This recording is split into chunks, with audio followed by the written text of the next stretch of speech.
اللہم صلی علی۔ ایک بات ذہن میں رکھ لیں کہ یہ ہو نہیں سکتا کہ انسان پر مشکلات نہ آئیں۔ بہرحال مشکلات آئیں گی، یہ اچھوں پر بھی آتی ہے اور بروں پر بھی آتی ہے۔ صرف اتنا فرق ہوتا ہے کہ اچھوں پر آزمائش کے لیے آتی ہے اور میرے جیسے گناہگاروں کے لیے بعضوں کا سزا بن کے آتی ہے۔ بہرحال آزمائش آتی ہے، دکھ تکلیف بیماری مصائب پریشانیاں یہ انسان کے ساتھ ساتھ چلتی ہیں۔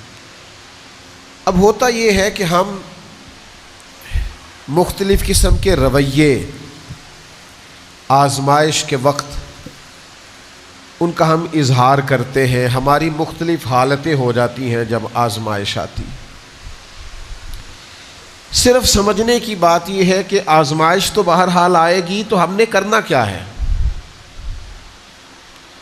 اب بہت سارے لوگ ان کو پتہ ہوتا ہے کہ گرمی کا موسم آ رہا ہے، تو اس سے پہلے وہ کیا کرتے ہیں؟ جن کے پاس سہولیات ہوتی ہے وہ اپنا اے سی ٹھیک کرا لیتے ہیں،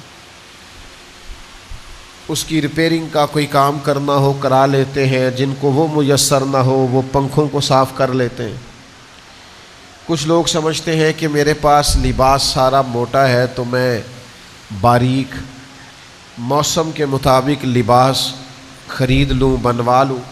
سردی کا موسم آتا ہے تو ہم نے دیہاتوں میں دیکھا تھا کہ ہماری مائیں پرانی رضائیاں بھی نئے سرے سے تیار کرا لیتی تھیں، ان کی تیاری کرا لی جاتی تھی، تو پتہ ہوتا ہے کہ یہ موسم بہرحال آنا ہے۔ پھر حکومتیں بھی کچھ تدابیر کرتی ہیں، کچھ ویکسینیشنز ہوتی ہیں کہ یہ اس مرض کا اس موسم میں پھیلنے کا خطرہ ہے، تو کیا کیا جائے؟ تو کیا یہ جائے کہ اس موسم کے لیے اس بیماری کے پھیلنے کا خدشہ ہے تو اس کی یہ ویکسینیشن ہے، یہ وقت پر کرا لی جائے تاکہ انسان جب وہ بیماری آئے تو آنے سے پہلے اس کے پاس تدابیر موجود ہو۔ آزمائش تو آئے گی، کرنا کیا ہے؟ سب سے پہلی بات یہ ہے کہ جب انسان پر آزمائش آئے تو اسے اپنے آپ کو کنٹرول کرنا ہے، واویلا نہیں کرنا، شور نہیں کرنا، ہاتھ پیر نہیں پھولنے چاہیے، بہت زیادہ انزائٹی ڈپریشن اسے نہیں ہونا چاہیے، اسے اپنے آپ کو کنٹرول کرنا چاہیے۔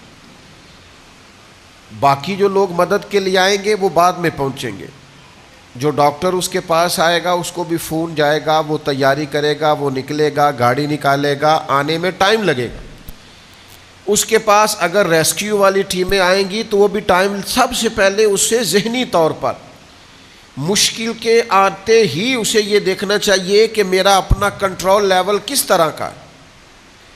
اسے اپنے آپ کو بہت اعتماد میں رکھنا ہے، تحمل میں رکھنا۔ مشکل آ گئی ہے، اب یہ فوراً نہیں جائے گی۔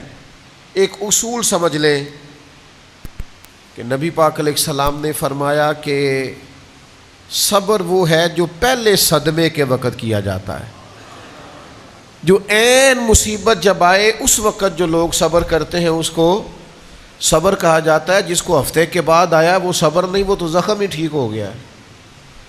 جس نے 1 مہینے کے بعد کہا ہے مجھے صبر آ گیا ہے تو وہ تو اب تو زخم ہی مندمل ہو گیا، اب تو وقت نے مرہم پٹی کر دی۔ تو سب سے پہلی بات یہ دیکھیے کہ خود پر آپ کو کتنا قابو حاصل ہے، آپ نے خود کس طرح کا رویہ کرنا ہے۔ آپ بالکل پریشان ہو رہے ہیں، آزمائش میں آ رہے ہیں، ہاتھ پیر پھول رہے ہیں، تو اس سے آپ اور زیادہ پریشان ہو جائیں گے۔